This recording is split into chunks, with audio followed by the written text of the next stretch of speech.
გამარჯობა, ეს არის გადაცემა გვერდიდან და მე ვარ დავით კალანდია. მეგობრებო, ალბათ თქვენს ხედავთ, რომ ჩვენი ხელმოსარული ნაცების საქართველოს მოსახლეობასთან პირდაპირ ლაპარაკს პრაქტიკულად შეეშვნენ. ის, ვინც რუსთავზე ყოველდღე დაწანწალებს და ოლეოლობს, ის მოსახლეობის კრიტიკულ მასას კი არა, კრიტიკული მასის დიდი ნუ 1% წარმოადგენს. ანუ ის რაოდენობა არაფრის მაქნისია. ამიტომაც ნაცებმა ქართული ხალხის იმედი სრულიად დაკარგეს, როგორც იქნა მიხვდნენ, რომ საქართველოს მოსახლეობის ხელით ისინი ხელისუფლებაში ვერ დაბრუნდებიან და ახლა მხოლოდ და მხოლოდ საზღვარგარეთისკენ იყურებიან, მისკენ აპელირებენ, საჩივრებს აგზავნიან, ჩადიან, საზღვარგარეთელი ბიუროკრატების ფეხებთან გორაობენ და ბღავილით ითხოვენ დახმარებას. საინტერესოა, ის ბიუროკრატები არ ეკითხებიან ჩვენთან რატომ დაწანწალებთ. ადგილზევე თქვენითვე რატომ არ წყვეთ პრობლემებს. ხალხი სად არის? აი ის ხალხი, რომელიც თქვენ რომ მკითხოთ, გმინავს და ბორგავს რუსულ-ქართული რეჟიმის ქვეშ. ესენიც ალბათ პასუხობენ, რომ ხალხი ისია დაშინებული, ზედმეტად გარეთ გასვლას ვერ ბედავს და ჩვენ თქვენთან ჩუმად გამოგვაგზავნა, რომ დაგვეხმაროთ თქვენი ლამაზი საზღვარგარეთული თვალების ჭირიმე.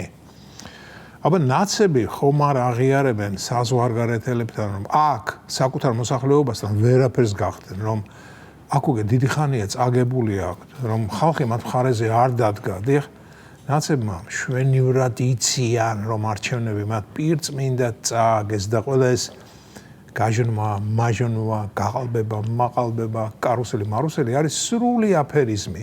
ასეთი არაფერი მომხდარა ბუნებაში, რადგან ოცნებას ეს არც დასჭიროებია. ნაცებმა თვითონ ქნეს ყველაფერი, რომ წაეგოთ. მათ იმდენად უჭკუოდ წარმართეს წინასაარჩევნო კამპანია, უბრალოდ იმდენად არაფერი გააკეთეს იმ კამპანიას დროს, რომ მართალი კითხა დღესაც ვერ ხვდები, ასე რატომ მოიქცნენ. თუ მართლა ეგონათ, რომ მოგება ჯიბეში ედოთ და თუ ასე ეგონათ, რატომ ეგონათ? რა იყო ამის გამომწვევი ფაქტორი? ერთგვარი პასუხი მაქვს ამაზე, მაგრამ ძალიან ზერელი პასუხია, თუმცა რაც ნაცობაა, პასუხიც ისეთივე მექნება, ანუ ზერელი. ნაცები იმთავითვე საზღვარგარეთის იმედზე იყვნენ.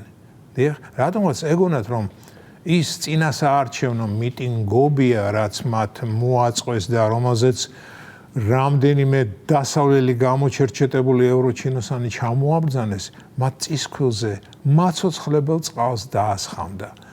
იფიქრეს ალბათ, აი ჩვენს რიგებში გერმანელი მიხეილ როტი და მისნაირები გამოჩნდნენ და მთელი მოსახლეობა როტის უცხოური ღიმილით მოხიბლული წავა და 26 ოქტომბერს ჩვენ შემოგხაზავს. რატომ? იმიტომ რომ როტი და ძმანი მისნი საზღვარგარეთლები არიან. და ხალხმა კი არ შემოხაზა, არამედ როგორც იტყვიან, მოუხაზა ნაცებს. საზღვარგარეთისადმი ბრმა თაყვანისმცემლობა, ასე მგონია, უკვე ჩაბარდა წარსულს.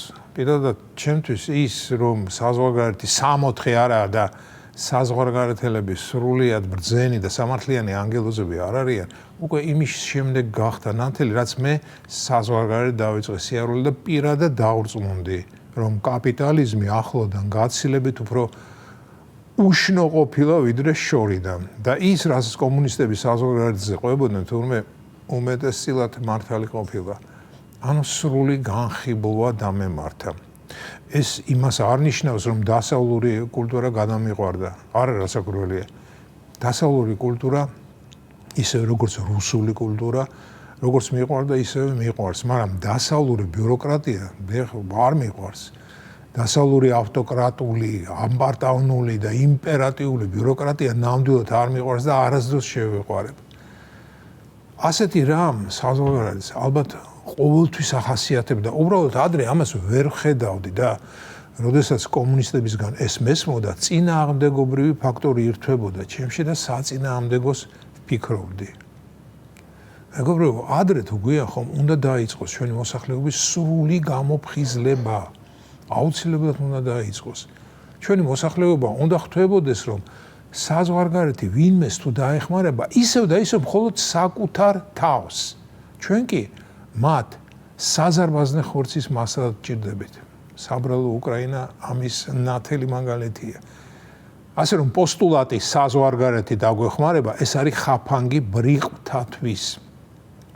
ილფისა და პეტროვის თორმეს კამში ჟულიკი ოსტაპ ბენდერი ქალაქ სტარგოროდში იატაკქვეშა ორგანიზაციას მახვილისა და სახნისის საიდუმლო კავშირს რომ ქონიდა სულ იმეორებდა საზღვარგარეთი დაგვეხმარება.